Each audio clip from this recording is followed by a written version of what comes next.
ഹമിൻസ് cooking വേൾഡിലേക്ക് എല്ലാവർക്കും സ്വാഗതം.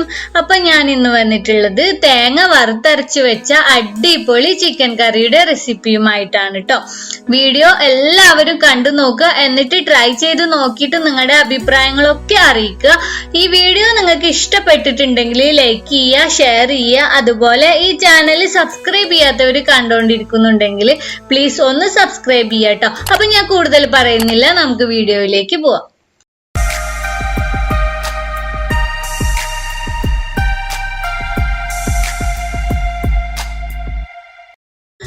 അപ്പൊ ആദ്യം ഞാൻ ഇതിലേക്ക് തയ്യാറാക്കുന്നത് തേങ്ങ വറുത്തരച്ചിട്ട് തയ്യാറാക്കുന്ന തേങ്ങയുടെ അരപ്പാണ് കേട്ടോ.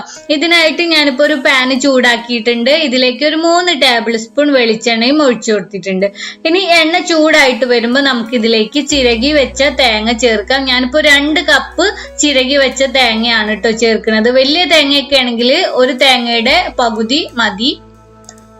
ഇനി ഇതിലേക്ക് കുറച്ച് കറിവേപ്പിലയും പിന്നെ ഒരു 4 ചെറിയ ഉള്ളിയും കൂടെ ഞാൻ ഇട്ട് കൊടുക്കുകയാണ്. ഇനി തീ പറ്റെ കുറച്ച് വെച്ചിട്ട് തേങ്ങനെ വറുത്തെടുക്കുക. നല്ല ഗോൾഡൻ കളർ ആവുന്നത് വരെ തീ പറ്റെ കുറച്ച് വെച്ചിട്ട് വറുത്തെടുക്കുക. സ്പീഡ് കൂട്ടി വെക്കരുത് കേട്ടോ. അപ്പൊ തേങ്ങ കരിഞ്ഞു പോയി കഴിഞ്ഞാല് നമ്മുടെ കറിയുടെ ടേസ്റ്റ് തന്നെ മാറി പോവുകയാണ് ചെയ്യുക. അപ്പൊ സ്പീഡ് കുറച്ച് വെച്ചിട്ട് സമയമെടുത്തിട്ട് തേങ്ങ വറുത്തെടുക്കുക.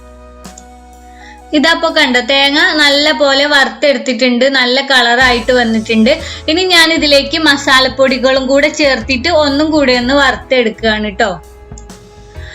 ഞാനിപ്പോ ചേർക്കുന്നത് 3 ടേബിൾ സ്പൂൺ മല്ലിപ്പൊടി, പിന്നെ ഒരു 1/2 ടീസ്പൂൺ മഞ്ഞൾപ്പൊടി, പിന്നെ ഓരോരുത്തരുടെയും എരിവിനനുസരിച്ചിട്ടുള്ള മുളക് പൊടി, ഇത്രയാണ് കേട്ടോ ചേർക്കുന്നത്. ഇനി ഈ മസാലപ്പൊടികളും പറ്റ തീ കുറച്ച് വെച്ചിട്ട് തന്നെ ഒരു 2 മിനിറ്റ് ഒന്ന് വറുത്തെടുക്കുക. ഈ മസാലപ്പൊടികളുടെയൊക്കെ ഒരു പ്രത്യേക സ്മെല്ല് വരും, അതുവരേക്കും അങ്ങ് വറുത്തെടുക്കുക കേട്ടോ.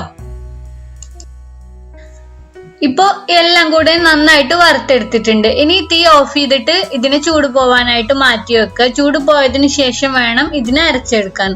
പിന്നെ ഒരു കാര്യം, ചൂട് പോവാനായിട്ട് ഈ പാനിൽ തന്നെ വെച്ചോണ്ടിരിക്കരുത് കേട്ടോ. വേറൊരു പാത്രത്തിലേക്ക് മാറ്റണം, അല്ലെങ്കിൽ പാനിന്റെ ചൂട് കാരണം തേങ്ങ കരിഞ്ഞു പോവാനായിട്ട് ചാൻസ് ഉണ്ട്. ഇപ്പോ തേങ്ങയൊക്കെ ചൂട് പോയിട്ടുണ്ട്. ഇനി ഞാനിപ്പോ ഇതിനെ മിക്സിയിലിട്ട് അരച്ചെടുക്കാൻ പോവുകയാണ്. അരച്ചെടുക്കുമ്പോ ഒരു കാര്യം ശ്രദ്ധിക്കുക, വളരെ കുറച്ച് വെള്ളം ഒഴിച്ചിട്ട് വേണം കേട്ടോ ഇതിനെ അരച്ചെടുക്കാൻ. കൂടുതൽ വെള്ളം ഒഴിച്ചു കഴിഞ്ഞാല് വറുത്ത തേങ്ങ ആയതുകൊണ്ട് തന്നെ പെട്ടെന്ന് അരഞ്ഞു കിട്ടൂല. ഇപ്പൊ ഇതാ കണ്ടോ, ഞാൻ ഇതിനെ നല്ല പേസ്റ്റ് ആയിട്ട് അരച്ചെടുത്തിട്ടുണ്ട്. ഇനി ഇതിനെ മാറ്റി വെക്കാം, എന്നിട്ട് കറി എങ്ങനെ തയ്യാറാക്കണെന്ന് നോക്കാം. ഇപ്പൊ കറി ഉണ്ടാക്കാന് ഞാനിപ്പോ ഒരു പാന് ചൂടാക്കാൻ വെച്ചിട്ടുണ്ട്. പാന് ചൂടായി വരുമ്പോ ഒരു 4 ടേബിൾ സ്പൂണോളം വെളിച്ചെണ്ണയാണ് ഒഴിച്ചു കൊടുത്തിട്ടുള്ളത്. ഈ എണ്ണ ചൂടായിട്ട് വരുമ്പോ ഞാൻ ഇതിലേക്ക് ഒരു 1/2 ടീസ്പൂൺ പെരിഞ്ജീരകവും 1 ടേബിൾ സ്പൂൺ ഇഞ്ചി വെളുത്തുള്ളി പേസ്റ്റും ഇട്ടിട്ടുണ്ട്. ഇനി ഇഞ്ചി വെളുത്തുള്ളി പേസ്റ്റിനെയും ജീരകത്തിനെയും നന്നായിട്ട് എണ്ണയിലിട്ട് 1 മിനിറ്റോളം ഒന്ന് മൂപ്പിച്ചെടുക്കുക. ഇപ്പൊ ഇഞ്ചി വെളുത്തുള്ളി പേസ്റ്റ് ഒക്കെ മൂത്ത് വന്നിട്ടുണ്ട്. ഇനി ഇതിലേക്ക് സവാളയും പച്ചമുളകുമാണ് ഇട്ട് കൊടുക്കേണ്ടത്. ഞാനിപ്പോ അല്പം മീഡിയം സൈസ് ആയിട്ടുള്ള 3 സവാള വളരെ തിന്നായിട്ട് കട്ട് ചെയ്തത് ഇട്ട് കൊടുത്തേക്കാണ്. പിന്നെ അല്പം ഉപ്പ് ഇട്ട് കൊടുത്തിട്ടുണ്ട്. സവാള പെട്ടെന്ന് വാടി വരാൻ വേണ്ടിയിട്ടാണ് കേട്ടോ ഉപ്പ് ഇട്ട് കൊടുത്തിട്ടുള്ളത്. പിന്നെ പച്ചമുളകൊക്കെ ഓരോരുത്തരുടെയും എരിവിനനുസരിച്ചിട്ട് ചേർക്കാം. ഞാനിപ്പോ 3 ചെറിയ പച്ചമുളകേ ഇട്ട് കൊടുത്തിട്ടുള്ളൂ. ഇനി സവാളയെ നല്ല ഗോൾഡൻ കളർ ആവുന്നത് വരെ നമുക്ക് വഴറ്റിയെടുക്കണം. ഇപ്പതാ സവാള നല്ല പോലെ സോഫ്റ്റ് ആയി വാടി വന്നിട്ടുണ്ട്. ഇനി ഞാൻ ഇതിലേക്ക് തക്കാളിയാണ് ചേർക്കുന്നത്. ഇതിപ്പോ 2 തക്കാളി ചെറുതായി കട്ട് ചെയ്തതാണ് കേട്ടോ ചേർത്ത് കൊടുത്തിട്ടുള്ളത്. ഇനി തക്കാളി നമുക്ക് നല്ല പോലെ സോഫ്റ്റ് ആക്കി എടുക്കാം. തക്കാളി എത്രത്തോളം ഇതിൽ അലിച്ച് ചേർക്കാൻ പറ്റണോ അത്രത്തോളം നിങ്ങൾ പിന്നെ ഇതിന് കുക്ക് ചെയ്യണം. എന്നാൽ നമ്മുടെ കറിക്ക് ഒരു പ്രത്യേക ടേസ്റ്റ് തന്നെ ഉണ്ടാവും. തക്കാളി പെട്ടെന്ന് സോഫ്റ്റ് ആയി വരാൻ വേണ്ടിയിട്ട് ലോ ഫ്ലെയിമിലേക്ക് തീ മാറ്റിയിട്ട് ഒരു 5 മിനിറ്റ് അടച്ചു വെക്കുക. അപ്പോഴേക്കിന് കണ്ടോ, തക്കാളി നല്ല പോലെ സോഫ്റ്റ് ആയി അലിഞ്ഞു കിട്ടും.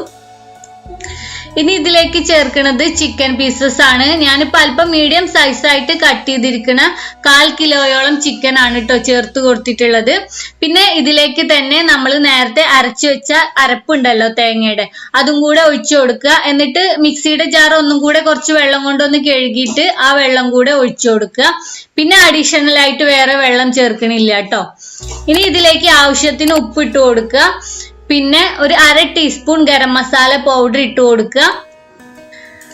ഇനി എല്ലാം കൂടെ നന്നായിട്ട് ഇളക്കിയിട്ട് തീ പറ്റ ലോ ഫ്ലെയിമിലേക്ക് കുറച്ച് വെക്കുക. എന്നിട്ട് ഇതിനെ അടച്ചു വെച്ചിട്ട് ഒരു 15 മിനിറ്റ് കുക്ക് ചെയ്യുക. ബാക്കിയുള്ള മസാലപ്പൊടികളൊക്കെ തേങ്ങ അരക്കുമ്പോൾ നമ്മൾ ചേർത്തേണ് കേട്ടോ, അതുകൊണ്ടാണ് ഇപ്പൊ ചേർക്കാത്ത. പിന്നെ തീ പറ്റ ലോ ഫ്ലെയിമിലേക്ക് മാറ്റണം, അല്ലെങ്കിൽ തേങ്ങയുടെ അരപ്പ് ചേർത്തത് കാരണം തിളച്ചിട്ട് പുറത്തു പോവാനായിട്ട് ചാൻസ് ഉണ്ട്.